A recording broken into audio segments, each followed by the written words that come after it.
Galaw. Ayan. Ayan, nakapix na. Okay na yun.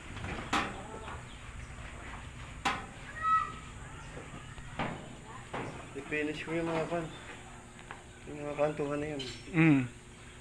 Papayin mo yan.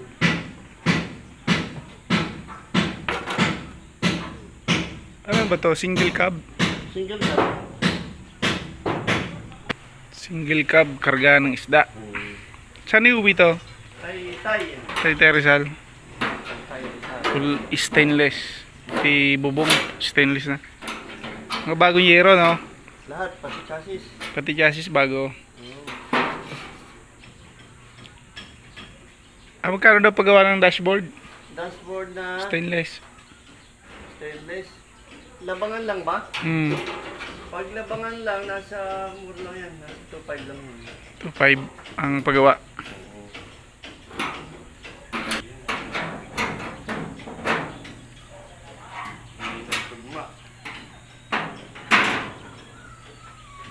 Ano ba yan? Box type na? Box type na?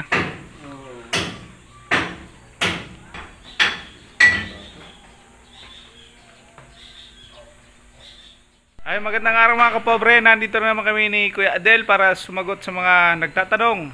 Si Kuya Adel po ang sasagot sa mga katanungan. June 24 ngayon, Lunes. Okay, isang magandang umaga po muli sa inyong lahat. Araw ng Lunes ngayon, June 24. Marami tayong sasagutin mga katanungan. Ayan. Pero bago natin sagutin to, ipapaliwanag ko muna itong nasa likod. Ito kasi ay pipinturahan natin. Ayan, pipinturahan natin to. Galing po ito ng Bulacan. Ayan, kaya tinanggal na natin mga gulong. Yung dating gulong niyan, kaya tinanggal kasi may ibang gulong na dala. No? Ayan. Kaso, magpapalagay tayo ng spacer.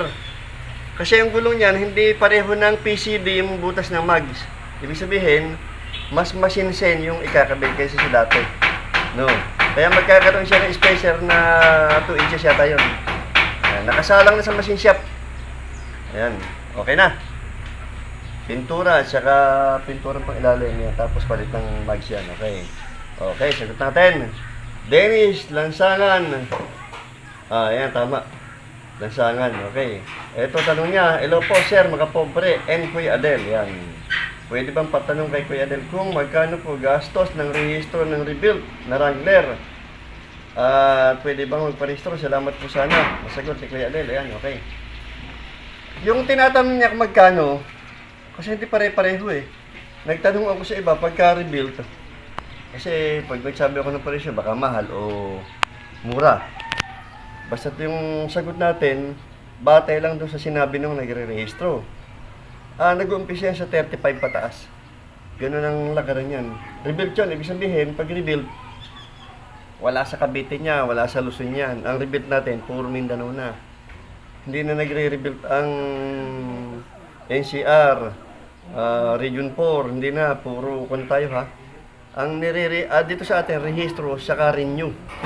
O yan, change color pwede, pero pag rebuild, hindi pwede sa atin yun. Puro Mindanao. Pero yung Tagalakad, nandito sa atin. Kung baga anong mangyayari, kontakan sila, mga magkakapatid sa trabaho.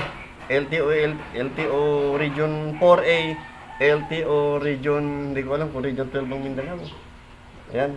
Okay. Yun. Pangalawang tanong, ang sabi rito, Roston Fernandez. Sabi rito, boss, kung bibili ako ng Jeep 8-seater, gagawin double cab, pickup style, stainless lahat, 4-door, magkano po ang abutin? Gastos, salamat po. Nakaw. Magastos ito. Kasi malaki gastos nito, lalo kung 4-door na stainless. Kasi yung isa nating ginawa dito, umabot ng kwan yun eh. Yung dinala ng Quezon, atimuan ng Quezon. Malaki inabot nun, umabot ng 600 yun eh. Kung ito ay gagawin double cab, palagay ko abot ito ng 350 hanggang 400 gano'n. Ang mahal kasi dyan, yung kaha. Mahal yan yung kaha. Kasi yung pang ilalim, pag binili mo unit, kumbaga, mura natin bibiling yun eh. Pagkakabitan ng bagong mahal yun. Ayun. Labor pa lang ng latero nun eh, mataas na. Umapalo na ng 90. Ayun. Okay. Danilo, Desalya, sabi dito, Kahit sa stainless sana. Yun lang sinabi ni sir. Walang kadugtong. Owner pa rin yan. Owner to. Pag sinabi semi. Hmm. Ayan. Palagay ko ang binabanggit dito ni sir, baka kailangan niya ng unit na semi. Ayan. Ibig sabihin, pag ganitong mga salita, low budget ito. Hmm. Meron tayong makukuha low budget pang karaniwan dyan, mga 4K. Ayan. Yung parang ganito lang din. No? Ayan, nakakakuha ha. Sa atin kasi, restore na yan eh. Hmm. Ayan. Hindi ko alam kung magkano. Alam ko 150 yan. Hindi kasama yung pinagawa. Nalikod. Ayan. Na-restore na yan. Ibig sabihin, condition na. Naka-restore na. Okay. Ingay. Ayan. Nasa ka. Ayan. Ayan, maingay kuya. Ang tanong ni Sir Danilo Desalya, wala ba dyan Sir yung halagang 200k na double cab na diesel? Yung sana may karga sa likod. Makakakuha ka Sir nito sa kwan. Makakakuha nito, hindi yung na-restore natin. Kumbaga, nabili na to ng mga dating nabili na pinagsawaan na. Ibig sabihin, hindi na nila yung pinagagamit. Yun ang mabibili natin halagang 200 na ganun. Sa Facebook. Oo, sa Page, Facebook, marami sa ba yan? Facebook saka sa marketplace. Yan, makakakuha ka niyan. Yun nga lang, kung mabibili mong ganun yun, lahat ng issue nun, ikaw na bahalang magpagawa. Hindi ka mukha nang nare-restore, naayos na lahat, naka-restore na, ready na, gagamitin na lang. Okay. Ito may user. Yun lang sinabi, user. Hindi natin masyadong mabasa. Ang dami eh. Wala silang Tuti or Toyota 22R. Wala. Bihirang-bihira yung mga ganyan. Karamihan sa atin 4K, 5K. Ayan. Yan ang mga makina na laging available. RF Mazda, R2. Ayan. Okay. Bert Villegas. Ayan. Sabi ni Sir, basa. Pati itlog yan. Sa init na init. Basa. Ito. Tapos, ang mahal pa nga, boss. Yun pala. Basa daw, pati itlog. Umaga si Sir, yung batay sa salta niya, ayaw niya ng ganyan sasakyan. Ayaw niya. Social si Sir, social. Gusto nito, naka-aircon lagi. Okay, salamat Sir. Wala, pang kwan lang kami. Pang kakaning itik lang kami. Mga low budget lang kami. Wala na. Wala na. Meron kayong hindi nabasa sa una. Okay, shoutout kay Sir Emerson.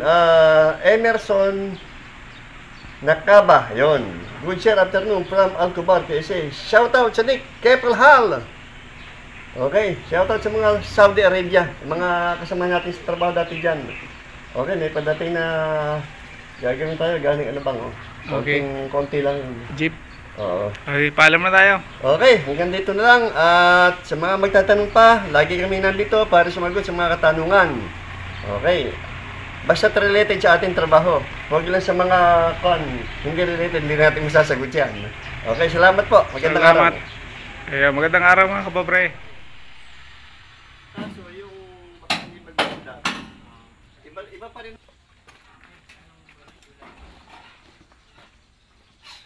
Bumaba na, no?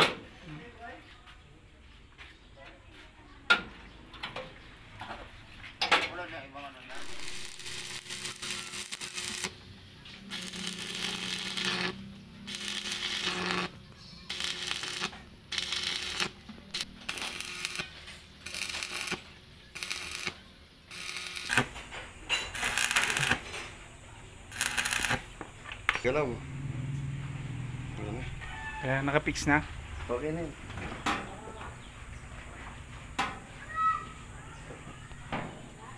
I-finish ko yung mga yung mga kantuhan na yun. Papayin mo yan.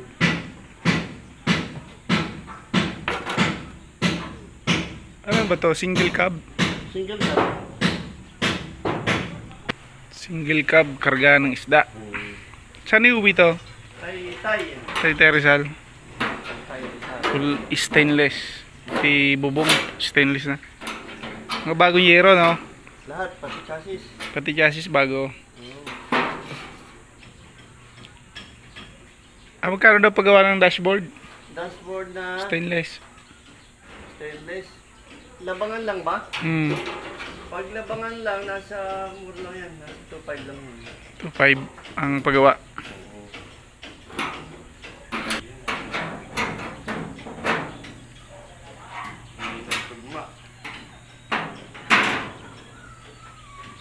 Ano ba yan? Box type na? Box type na?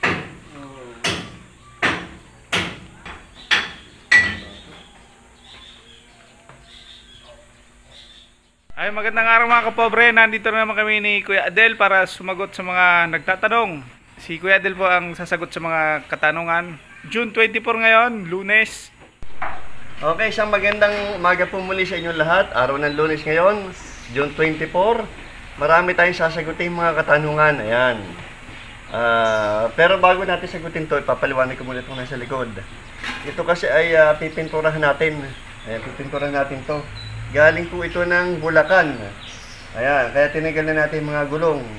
Yung dating gulong niyan, kaya tinanggal kasi may ibang gulong na dala. No?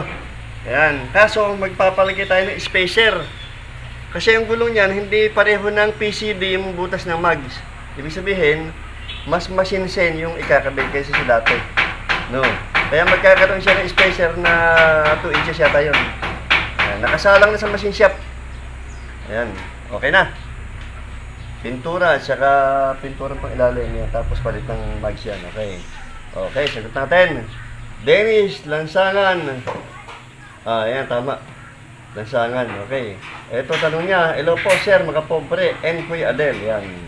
Pwede bang patanong kay Kuya Adel kung magkano po gastos ng rehistro ng rebuild na Wrangler? Pwede bang magparehistro? Salamat po sana. Masagot si Kuya Adel. Ayan, okay. Yung tinatanong niya kung magkano, kasi hindi pare-pareho eh. Nagtanong ako sa iba pagka-rebuild. Kasi pag nagsabi ako ng presyo, baka mahal o mura. Basta yung sagot natin, batay lang doon sa sinabi nung nagre-rehistro.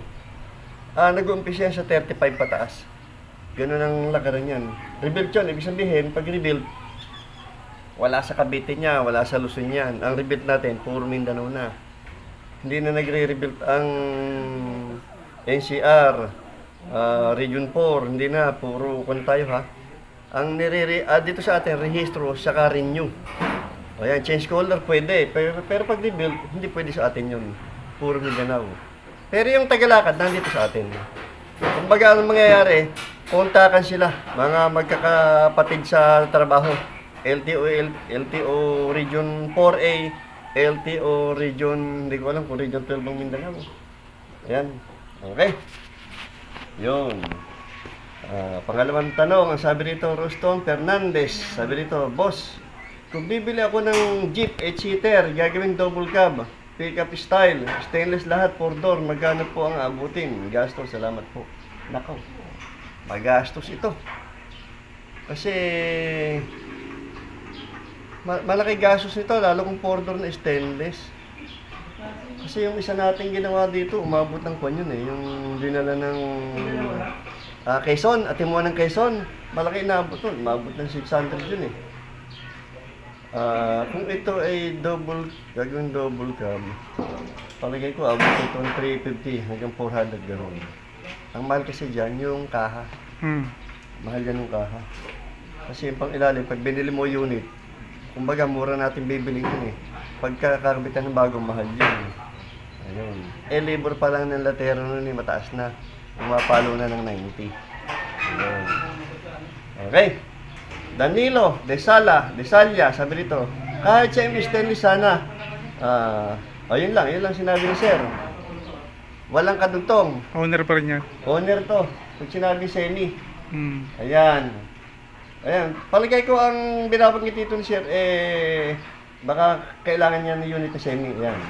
Ibig sabihin, pag ganitong mga salita, low budget ito. Meron tayong makukuha low budget pang karaniwan dyan, mga 4K. Ayan. Yung parang ganito lang din. Ayan, nakakakuha ha. Sa atin kasi, hindi restore na yan eh. Ayan. Hindi ko alam kung magkano. Alam ko 150 yan. Hindi kasama yung pinagawa. Na likod. Ayan. Na-restore na yan. Ibig sabihin, condition na. Naka-restore na. Okay. Ingay. Ayan, nasa ko ba ito? Ayan. Kaya, maingay kuya. Ang tanong ni Sir, Danilo Desalya, wala ba dyan Sir yung halagang 200k na double cab na diesel? Yung sana may kargan sa likod. Makakakuha ka Sir nito sa kwan. Makakakuha nito, hindi yung na-restore natin. Kumbaga, nabili na to ng mga dating nabili na pinagsawaan na, ibig sabihin, hindi na nila yung pinagagamit, yun ang mabibili natin halagang 200 na ganun. Sa Facebook. Oo, sa Page, Facebook, marami sa ba yan? Facebook saka sa marketplace, yan, makakakuha ka niyan. Yun nga lang, kung mabibili mong ganun yun, lahat ng issue nun, ikaw na bahalang magpagawa. Hindi ka mukha nang nare-restore, naayos na lahat, naka-restore na, ready na, gagamitin na lang. Okay. Ito may user. Yun lang sinabi, user. Hindi natin masyadong mabasa. Ang dami eh. Oh. Wala silang Tuti or Toyota 22R. Wala. Bihirang-bihira yung mga ganyan. Karamihan sa atin 4K, 5K. Ayan. Yan ang mga makina na laging available. RF Mazda, R2. Ayan. Okay. Bert Villegas. Ayan. Sabi ni Sir, basa. Pati itlog yan. Sa init na init. Basa. Ito. Tapos, ang mahal pa nga, boss. Yun pala. Basa daw, pati itlog. Umaga si Sir, yung batay sa salta niya, ayaw niya ng ganyan sasakyan. Ayaw niya. Social si Sir, social. Gusto nito, naka-aircon lagi. Okay, salamat Sir. Wala, pang kwan lang kami. Pang kakaning itik lang kami. Mga low budget lang kami. Wala na. Wala na. Meron nga hindi nabasa sa una. Okay, shoutout kay Sir Emerson. Emerson Nakaba, yon. Good sir, afternoon from Alcobar, KSA. Shoutout sa Nick Keppelhal. Okay, shoutout sa mga Saudi Arabia, mga kasama natin sa trabaho dati dyan. Okay, may padating na gagawin tayo, galing ano bang, Okay. Konti lang. Jeep. Oo. Okay, paalam na tayo. Okay, hanggang dito na lang. At sa mga magtatanong pa, lagi kami nandito para sumagot sa mga katanungan. Okay. Basta related sa ating trabaho. Huwag lang sa mga hindi related, hindi natin masasagot yan. Okay, salamat po. Magandang araw. Magandang araw mga kapobre. So, yung hindi maganda, iba pa rin.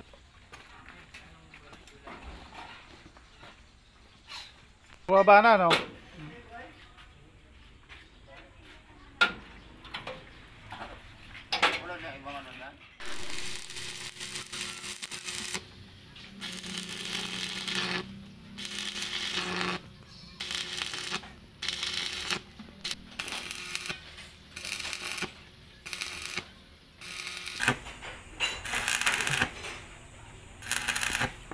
Galaw.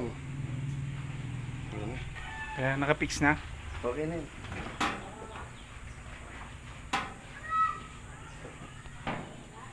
I-finish ko yung mga yung mga kantuhan na yun. Papayin mo yan.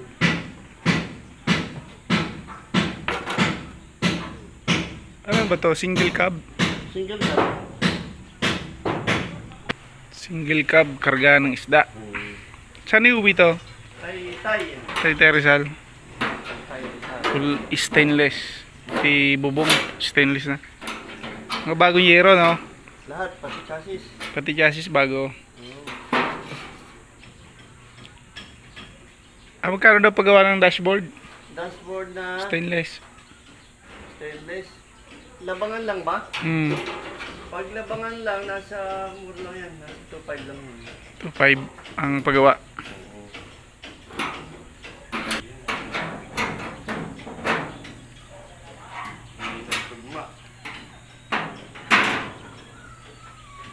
Ano ba yan? Box type na?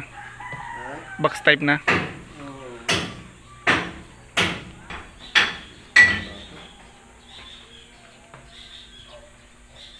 Ay, magandang araw mga kapobre. Nandito na naman kami ni Kuya Adel para sumagot sa mga nagtatanong. Si Kuya Adel po ang sasagot sa mga katanungan. June 24 ngayon, Lunes. Okay, isang magandang umaga po muli sa inyong lahat. Araw ng Lunes ngayon, June 24. Marami tayong sasagutin mga katanungan. Ayan. Pero bago natin sagutin to, ipapaliwanag ko muna itong nasa likod. Ito kasi ay pipinturahan natin. Ayan, pipinturahan natin to. Galing po ito ng Bulacan. Ayan, kaya tinanggal na natin mga gulong. Yung dating gulong niyan, kaya tinanggal kasi may ibang gulong na dala. No? Ayan. Kaso, magpapalagay tayo ng spacer. Kasi yung gulong niyan, hindi pareho ng PCD yung butas ng mags. Ibig sabihin, mas masinsen yung ikakabit kaysa sa dati. No? Kaya magkakaroon siya ng spacer na 2 inches yata yun. Ayan, nakasalang na sa machine shop. Ayan, okay na. Pintura, saka pintura pang ilalim yan. Tapos palit ng mags yan. Okay. Okay, sagot natin. Dennis Lansangan. Ayan, tama. Lansangan, okay. Ito tanong niya, hello po sir, mga pobre, and Kuya Adel. Yan. Pwede bang patanong kay Kuya Adel kung magkano po gastos ng rehistro ng rebuild na Wrangler?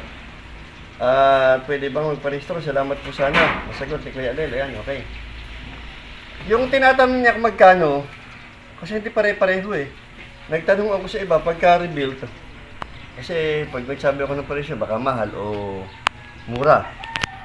Basta yung sagot natin, batay lang doon sa sinabi nung nagre-rehistro.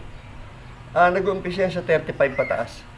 Ganun ang lakaran yan. Rebuild yun, ibig sabihin, pag rebuild, wala sa Cavite niya, wala sa Luzon yan. Ang rebuild natin, puro Mindanao na. Hindi na nagre-rebuild ang NCR, Region 4, hindi na, puro kung tayo ha. Ang dito sa atin, rehistro, saka renew. O yan, change color pwede, pero pag rebuild, hindi pwede sa atin yun. Puro Mindanao. Pero yung Tagalakad, nandito sa atin. Kung baga anong mangyayari, kontakan sila, mga magkakapatid sa trabaho. LTO Region 4A, LTO Region, hindi ko alam kung Region 12 ang Mindanao. Ayan, okay. Yun. Pangalawang tanong, ang sabi rito, Roston Fernandez, sabi rito, boss, kung bibili ako ng Jeep 8-seater, gagawing double cab, pick-up style, stainless lahat, 4-door, magkano po ang abutin? Gastos, salamat po. Nakaw, magastos ito. Kasi, malaki gastos nito, lalo kung 4-door na stainless. Kasi yung isa nating ginawa dito, umabot ng kwan yun eh, yung dinala ng Quezon, Atimuan ng Quezon, malaki inabot nun, umabot ng 600 yun eh. Kung ito ay gagawin double cab, palagay ko abot ito ng 350 hanggang 400 gano'n. Ang mahal kasi dyan yung kaha. Mahal yan yung kaha. Kasi yung pang ilalim, pag binili mo unit, kumbaga mura natin bibili yun eh. Pagka kakabitan ng bagong mahal yun. Ayun. Labor pa lang ng latero nun eh, mataas na. Umapalo na ng 90. Ayun. Okay. Danilo, Desalya, sabi dito, kahit siya yung stainless sana, yun lang sinabi ni sir. Walang kadugtong. Owner pa rin yan. Owner to, pag sinabi semi. Ayan. Ayan, palagay ko ang binabanggit dito ni sir, baka kailangan niya ng unit na semi. Ayan. Ibig sabihin, pag ganitong mga salita, low budget ito. Meron tayong makukuha low budget pang karaniwan dyan, mga 4K, ayan. Yung parang ganito lang din. Ayan, nakakakuha ha. Sa atin kasi restore na yan eh. Ayan. Hindi ko alam kung magkano. Alam ko 150 yan. Hindi kasama yung pinagawa. Na likod. Ayan. Na-restore na yan. Ibig sabihin, condition na. Naka-restore na. Okay. Ingay. Teka, nasa utubay ka. Ayan. Ayan, maingay kuya. Ang tanong ni Sir Danilo Desalya, wala ba dyan sir yung halagang 200k na double cab na diesel? Yung sana may karga sa likod. Makakakuha ka sir nito sa kwan. Makakakuha nito, hindi yung na-restore natin. Kumbaga, nabili na to ng mga dating nabili na pinagsawaan na. Ibig sabihin, hindi na nila yung pinagagamit. Yun ang mabibili natin halagang 200 na ganun. Sa Facebook. Oo, sa Page, Facebook, marami sa ba yan? Facebook saka sa marketplace. Yan, makakakuha ka niyan. Yun nga lang, kung mabibili mong ganun yun, lahat ng issue nun, ikaw na bahalang magpagawa. Hindi ka mukha nang nare-restore, naayos na lahat, naka-restore na, ready na, gagamitin na lang. Okay. Ito may user. Yun lang sinabi, user. Hindi natin masyadong mabasa. Ang dami eh. Wala silang Tuti or Toyota 22R. Wala. Bihirang-bihira yung mga ganyan. Karamihan sa atin, 4K, 5K. Ayan. Yan ang mga makina na laging available. RF Mazda, R2. Ayan. Okay. Bert Villegas. Ayan. Sabi ni sir, basa. Pati itlog yan. Sa init na init. Basa. Ito.